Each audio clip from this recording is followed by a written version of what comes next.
السلام علیکم. و علیکم السلام. مادر شما امروز میدونین که انتخابات هست؟ نه نمیدونین؟ نه نه شما امروز نمیدونم. نرفتین انتخابات؟ با کجا را برم این سفارتخانه جمهوری او تاجیکستان. من ندانم اونجا را بچه من بغیر زمین مچید هیچ جا را نمیدونم. نمیدونین؟ نه ای سفارتخانه تاجیکستان ای چی با ما چی فایده؟ خب تشکر دارم. شما در انتخابات بودید امروز مادر؟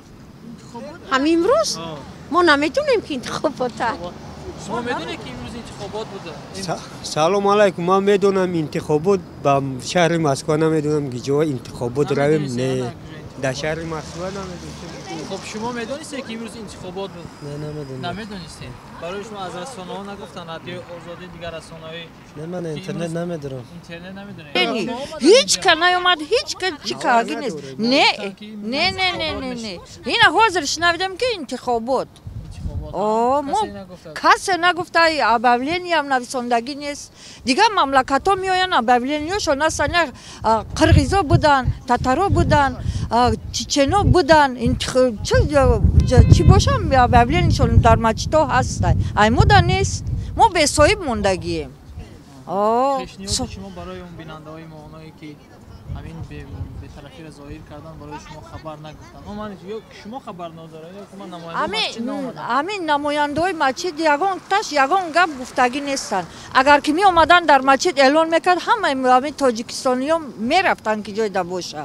خب تشکر رحمت بچه حمید مایل نمیدونید انتخابات نه بزنه نه نفهمیدید شما امروز رفتین اشتراک کردین؟ نه اشتراک نکردم. نه ما نفهمیدیم برای که کار میکنیم شب کاریم نفهمیدیم نتونستیم وقت نداشتیم امکانیت نبود نه خبر ندارم و حتی امروز در سفارتخانه جمهوری تاجیکستان участкه‌های مخصوص برای انتخاب کرسی شرایط فراهم آورده شما نمی‌دونید نه استفاده میبرم حتی رادیو آزادی نه اون خیلی چیزای نگاه نمیکنم. تشکر زیاد سلام باشه. میدونم خبر داریم خب امروز شما با سفارتخانه جمهوری تاجیکستان رفتین برای